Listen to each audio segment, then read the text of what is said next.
Let's call upon our respectful Mr. Uma Maheshwar Rao Garu to give us his memorable speech. Please come on to our dais, sir. అందరినీ కూడా పేరు పేరున అభినందిస్తూ programme design చేయడం అనేది చాలా పర్ఫెక్ట్గా ఆ డిజైన్ చేసినటువంటి ప్రోగ్రామ్ని ప్లెజెంట్గా ప్రజెంట్ చేయడం అనేది చాలా ఇంపార్టెంట్. ఈ విషయంలో వాళ్ళ టీం సక్సెస్ అయిందని భావిస్తున్నాను.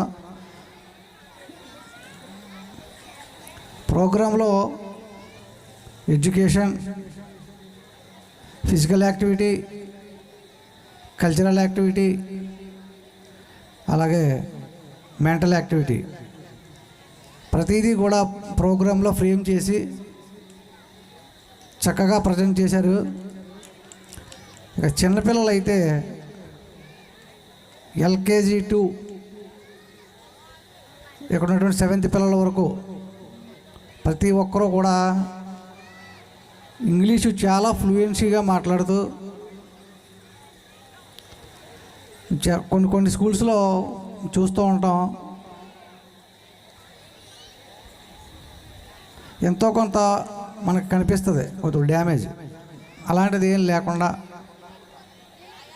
చాలా చక్కగా స్టూడెంట్స్ అందరూ కూడా విద్యను అభ్యసిస్తూ మరింత ముందుకు విద్యార్థులందరూ పై స్థాయికి రావాలని గోరింట గ్రామానికి, పెద్దాపురం మండలానికి,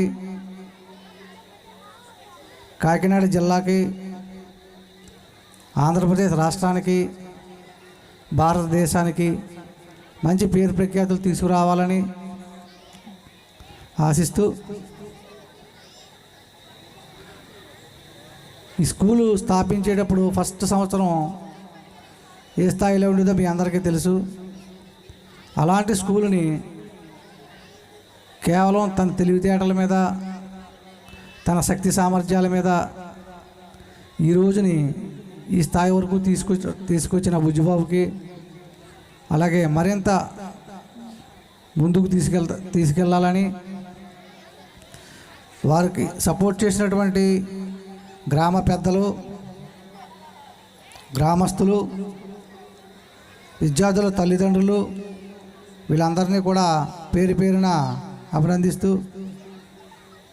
ఈ పాఠశాల మరింత ముందుకు వెళ్ళాలి అంటే ముఖ్యంగా విద్యార్థుల యొక్క తల్లిదండ్రులు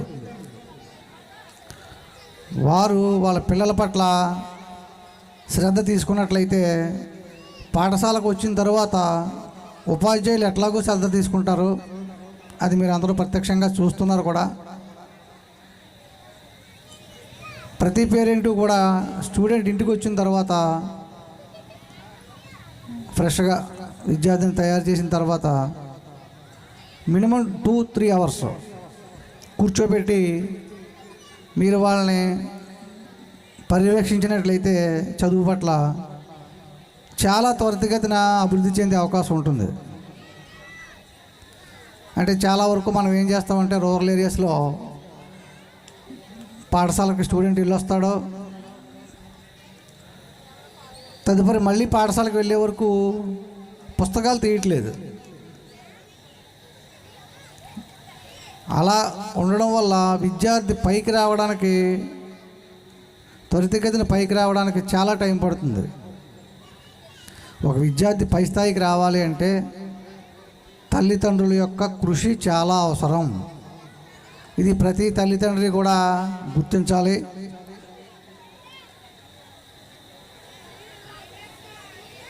ఒకప్పుడు పాఠశాలలో 10th క్లాస్ వరకునే చదువుతున్నటువంటి అమ్మాయిలు ఉండేవారు.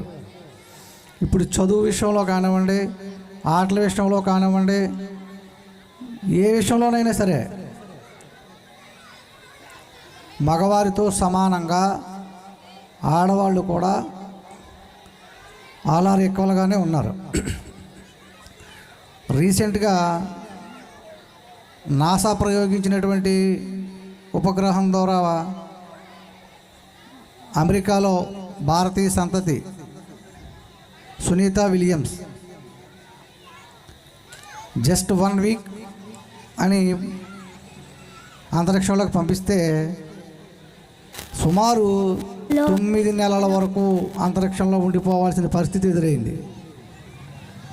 అంటే వారం రోజులు అని పంపిస్తే అనుకోని కారణాల వల్ల తిరిగి రావడానికి పరిస్థితులు అక్కడ అనుకూలించక 9 నెలల పాటు అంతరిక్షంలో ఉన్నటువంటి సునీత విలియమ్స్ ఏ విధమైన అధైర్యపడకుండా రీసెంట్గా మనందరం చూసాం, భూమికి తిరిగి వచ్చింది. అంటే ఒక స్త్రీ తాను సాధించగలను అనుకుంటే ఏదైనా సాధించగలదు, ఎంతవరకు అయినా ప్రయాణం చేయగలదు. ఈ విషయాన్ని ప్రతి ఒక్కరూ గుర్తించాలి. ఒక స్త్రీ చదువుకున్నట్లయితే ఇంట్లో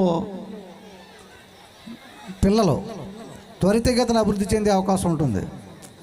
ఎందుకంటే మగవారు ఉద్యోగరీత్యా, వ్యాపార రీత్యా, మరో కారణంతో కొద్దిగా బయట ఉండే పరిస్థితి ఉంటుంది.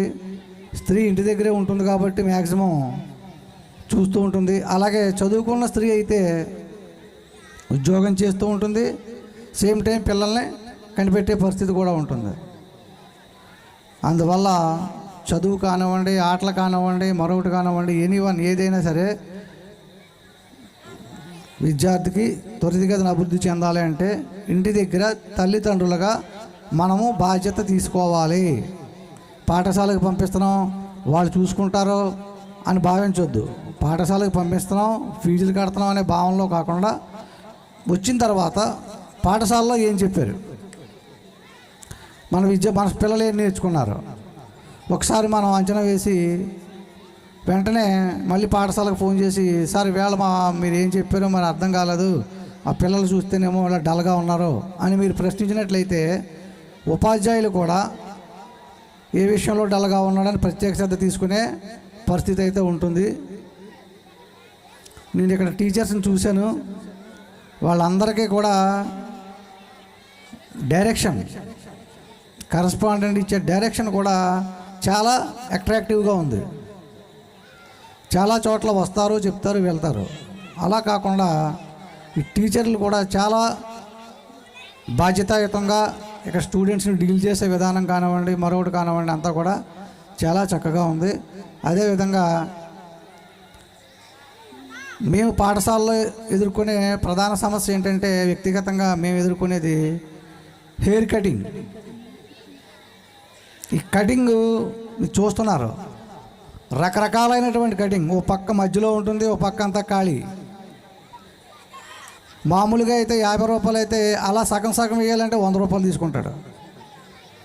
అలాంటి కటింగ్స్తో కూడా విద్యార్థులు పాఠశాలకు వస్తూ ఉంటే అది కొద్దిగా బాగోలేదు పాఠశాలలో. కానీ నేను ఇక్కడ చూసిన పిల్లల్ని ఎవరో కనిపించలేదు అలాగా. ఆ విషయంలో మరి నాకైతే చాలా ఆనందంగా ఉంది. అంటే తల్లిదండ్రులు కూడా బాధ్యతాయుతంగా ఉన్నారు. అలాగే మనం బయటికి వెళ్ళేటప్పుడు నేను ఇచ్చే చిన్న సలహా ఏంటంటే, మనం మగవాళ్ళం కానీ ఆడవాళ్ళం కానీ బైక్ డ్రైవ్ చేస్తున్నప్పుడు ఖచ్చితంగా హెల్మెట్ పెట్టుకోండి, అది మన ప్రాణాలను కాపాడుతుంది. కారులో డ్రైవ్ చేసినట్లయితే సీట్ బెల్ట్ ధరించండి. ఈ రెండు కూడా నవ్వేడేస్ చాలా ఇంపార్టెంట్. అంటే పోలీసు వారు హెల్మెట్ పెట్టుకోలేదు, ఫైన్ వేస్తున్నారు. పోలీసు వారి కోసం కాదండి హెల్మెట్ పెట్టుకోవడం కానీ సీట్ బెల్ట్ ధరించడం కానీ, మన కోసం, మన కుటుంబం సేఫ్గా ఉండడం కోసం. సో ఈ విషయాన్ని కొద్దిగా పాటిస్తారని భావిస్తున్నాను. అదేవిధంగా నన్ను లాస్ట్ టైం కూడా పిలవడం జరిగింది, ఇక్కడికి వచ్చాను. అలాగే ఈ సంవత్సరం కూడా గుర్తుపెట్టుకొని పిలిచినందుకు మరి మా స్టూడెంట్ బుజ్జుబాబుకి, అలాగే పాఠశాల టీచర్స్కి అందరికీ కూడా నా వంతు కృతజ్ఞతలు తెలియజేస్తూ, ప్రతి ఒక్కరూ కూడా బాధ్యతాయుతంగా ఉండాలి. ఆడవాళ్ళైనా, మగవాళ్ళైనా, పిల్లలైనా, పెద్దలైనా బాధ్యతాయుతంగా ఉండాలి. పిల్లలకి పెద్దల పట్ల బాధ్యతాయుతమైన విధానాన్ని మనం అలవాటు చేయవలసిన బాధ్యత తల్లిదండ్రులుగా మనదే. ఈ విషయాన్ని మాత్రం అందరూ గుర్తించాలండి. తల్లిదండ్రులుగా మనం మన కర్తవ్యాన్ని సక్రమంగా నిర్వర్తించినట్లయితే ఆ పిల్లల భవిష్యత్తు బంగారు బాట అవుతుంది. అందులో ఎటువంటి అనుమానం లేదు. ఈ అవకాశాన్ని ఇచ్చినటువంటి నాకు శాంతినికేతన్ స్కూల్ గవర్నమెంట్ వారికి కృతజ్ఞతలు తెలియజేసుకుంటూ సెలవు తీసుకుంటున్నాను. థ్యాంక్ యూ అన్నాడు.